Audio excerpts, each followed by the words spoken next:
speaker, Danit Gal, who was a previous AI lead in the Secretary General's office of the UN, leading on AI activities for a while, and then now she's affiliated as an associate fellow for the Center of Future of Intelligence at University of Cambridge. So Danit cannot join us for today because now is a very sleepy time for her in Europe. But now let's welcome his video to introduce her idea. So can someone to play the video of Danit Gal? Hello, everyone. It's a pleasure to speak to you. My name is Danit Gal, and I'm the Leverhulme Centre for the Future of Intelligence. I'd like to offer you organizers, and more specifically this panel organizer, my dear friends, who allowed this opportunity. Again, sadly remotely, but hopefully we'll be able to meet in person soon. Today I'll be talking to you about a very important topic that is close to my heart: cross-cultural cooperation as the foundation of governing AI ethically. Let's get started. Culture is at the heart of AI ethics and governance. Culture shapes and is shaped by ethical norms. Ethical norms basically act as societal guidelines, passed on from one generation to the next, keeping the culture alive. Culture also shapes and is shaped by governing practices, and these practices act as societal guardrails, codifying and enforcing ethical norms. And yet, despite this very clear connection, culture is rarely discussed alongside AI ethics and governance.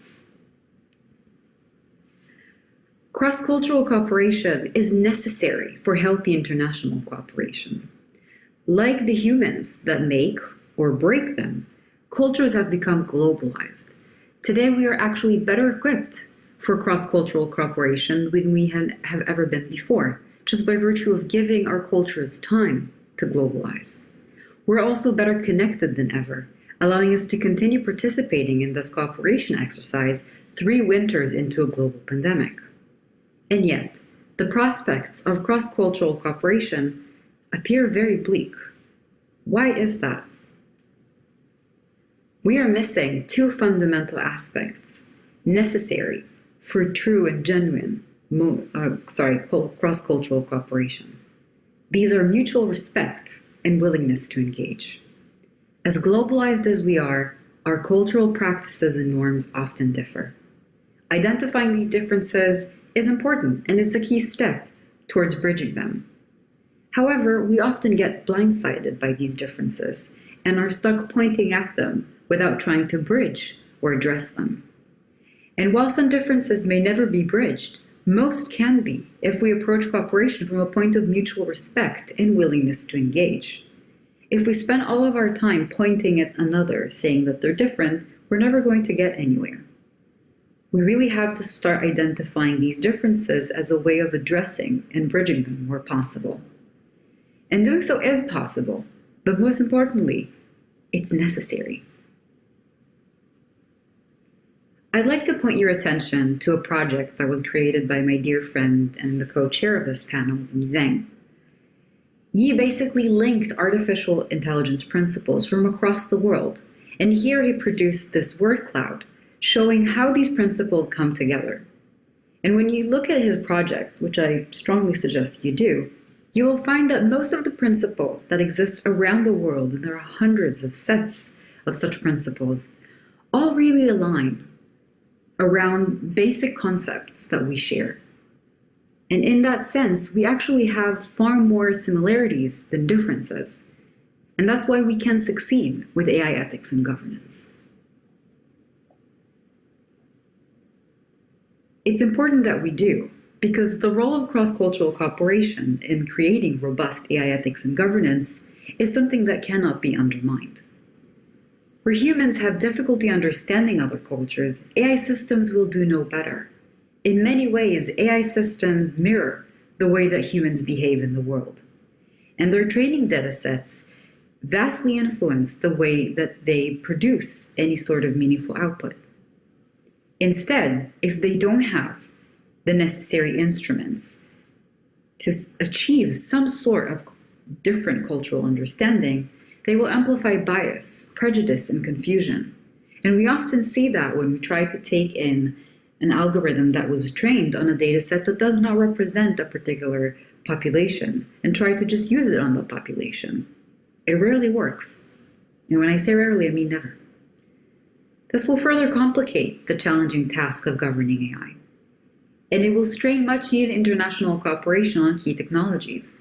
If we cannot do this with AI, we will not be able to do this on other amplifying technologies that rely on AI or cooperate with AI. And that will create a bottleneck that we will not be able to bypass, or that if we do not address right now. We cannot govern AI ethically without cross-cultural cooperation. So what do we do? Here are 3 key takeaways.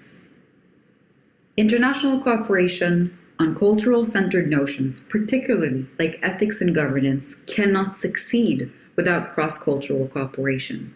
If we do not understand, or at least attempt to understand, the cultures that we are dealing with, then we have very little chances of actually being able to cooperate in a meaningful and genuine way. AI systems themselves cannot operate successfully across geopolitical borders without cross-cultural cooperation to inform their use of regulation.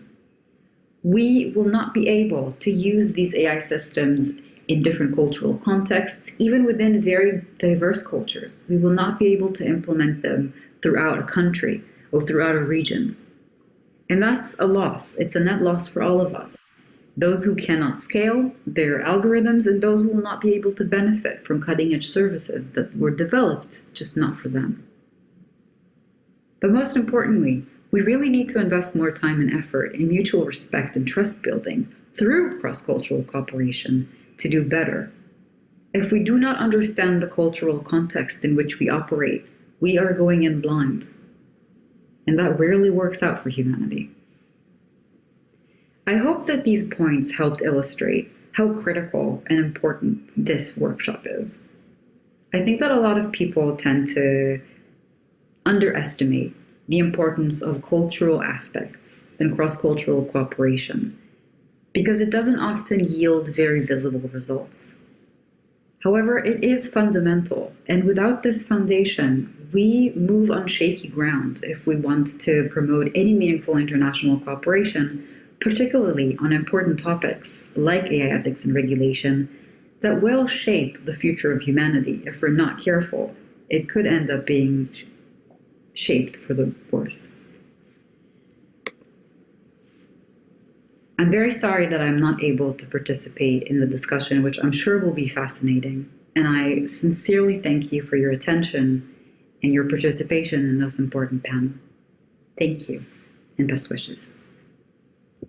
Thank you, Danit, for the really inspiring takeaways in your talk. Danit now is holding the affiliate associate fellow position at LCFI at Cambridge. But also, of course, as you may know, that Cambridge has a lot of people interested in cross-cultural cooperation.